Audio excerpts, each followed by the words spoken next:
अच्छे बच्चे कैसे बैठेंगे? अभ्यास 6C का तीसरा सवाल। एक संख्या का 1/2 उसी संख्या के 1/4 से 15 अधिक है। भाई 1/2 ज्यादा होता है या 1/4? अच्छा, 1 के 4 हिस्से करोगे तो चौथा हिस्सा बड़ा होगा या 1 के 2 हिस्से करोगे तो दूसरा हिस्सा बड़ा होगा?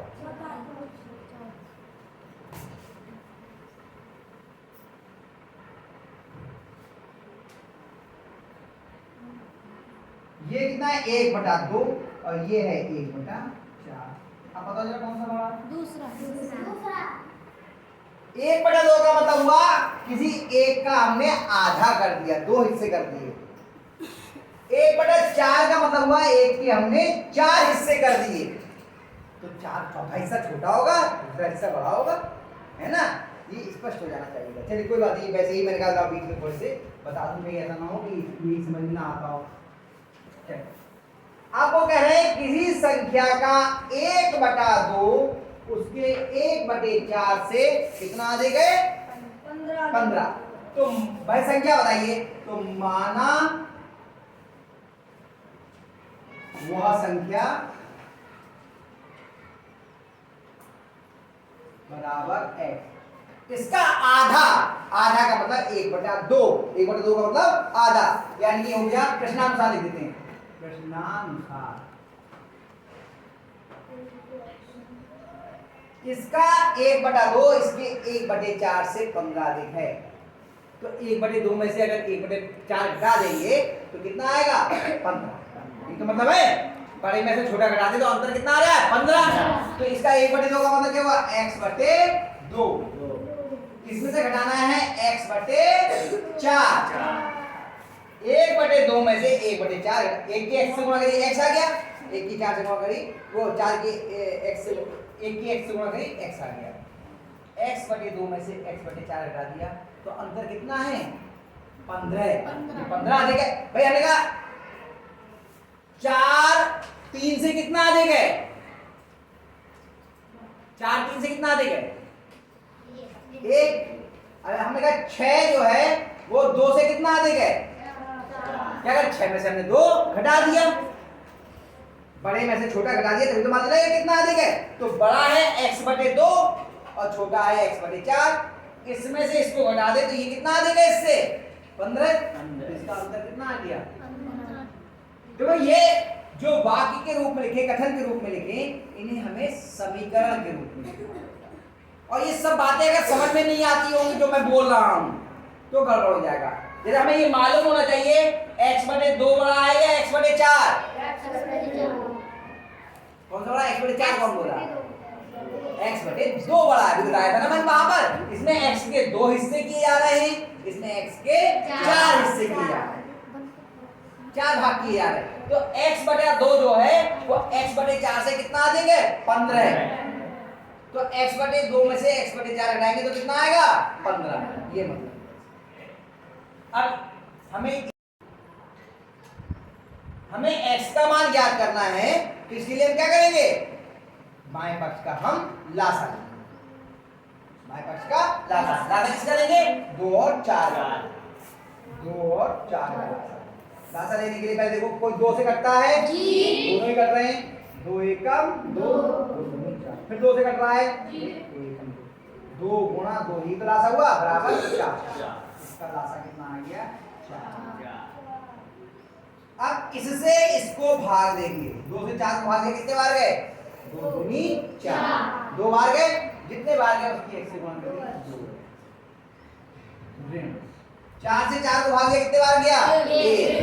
1 की 1 से गुणा करिए x ही आ गया बराबर। ठीक, अब घटा दिए 2x में से 1x गया, कितना बच गया? x। 1x नहीं बचा, 1 लिखा नहीं जाता है। और 4 इधर भाग में, इधर क्या में जाएगा? 15 गुणा 4। 15 चौका 60। तो वह संख्या कितनी हो गई? 60। तो वह संख्या बराबर, वह संख्या 60 आपसे ये तो पूछा वह संख्या कितनी है, वह संख्या आया थोड़ा सा। देखो ये ऐसा आपने किए नहीं है इस तरह के व्याख्यात्मक प्रश्न, तो थोड़ी समस्या आ रही होगी समझने में, इसीलिए इतने आराम से आपको पहले सवाल बताए, रुक करके समझाया, अब फिर बता रहा हूं, इसीलिए अपने हाथ से करा रहा हूं ताकि आपको थोड़ा सा समझ में आ जाए। इन्हीं प्रश्नों को आप दोबारा घर जाके जब हल करने का प्रयास करेंगे तो थोड़ा आसानी से हो जाएगा। तीसरा चौथा करते हैं। एक कक्षा में 45 विद्यार्थी हैं। कितने विद्यार्थी हैं? 45। यदि छात्रों की संख्या छात्राओं की संख्या का 2/3 हो तो छात्राओं की संख्या बताइए। यानी जितनी छात्राओं की संख्या है उसके 2/3 कौन है? छात्र। जितने छात्राएं हैं उसका 2/3 छात्र हैं। तो हम किसको माने? छात्राओं को, निकालना भी छात्राएं हैं, तो माना छात्राओं की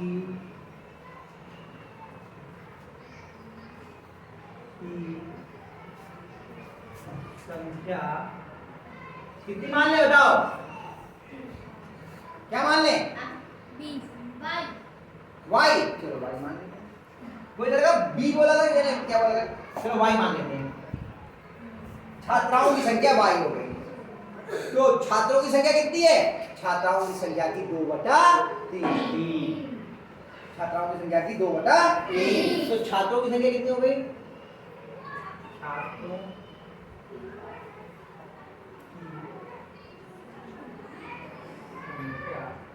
बराबर 2y/3। ये हुई छात्राओं की संख्या, वो छात्रों की संख्या। अब छात्रों की संख्या और छात्राओं की संख्या जोड़ दें तो क्या हो जाएगी? पूरे जो बच्चे कक्षा में वही तो हो जाएगा भाई। कितने छात्र हैं, कितनी छात्राएं हैं, दोनों को जोड़ दीजिए, किसके बराबर हो जाएगा? कुल बच्चों के बराबर। ठीक है, तो प्रश्नानुसार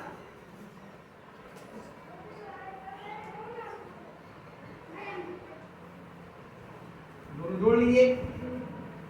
2y/3 प्लस y बराबर 45। कुल बच्चे 45 पे दिए जी। अब हमें इसमें y का मान ज्ञात करना है। क्या करना है? y का मान। y बाएं पक्ष में है और एक y का मान जो है वो भिन्न के रूप में लिखा है, तो दोनों ही भिन्न के रूप में हमें करने पड़ेंगे हल करने के लिए। y के बटे में कितना ले लेंगे?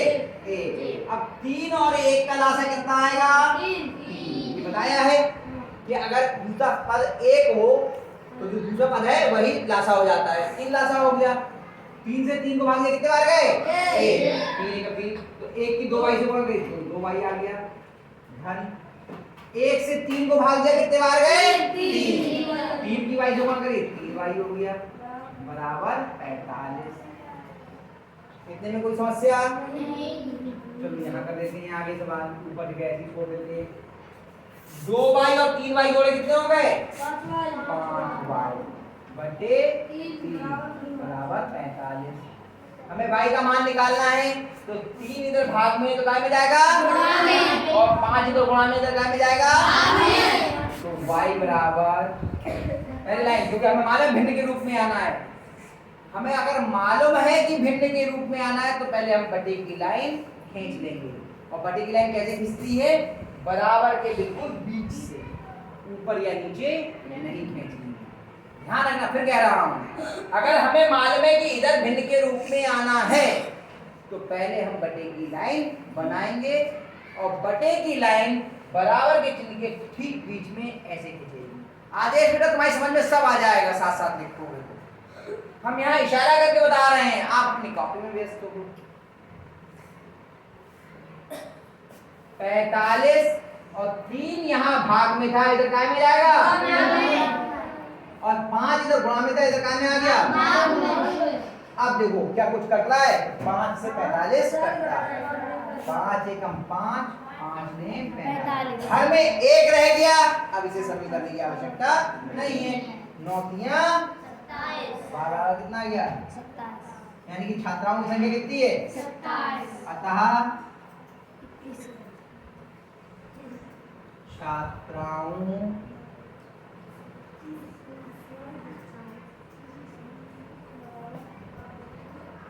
की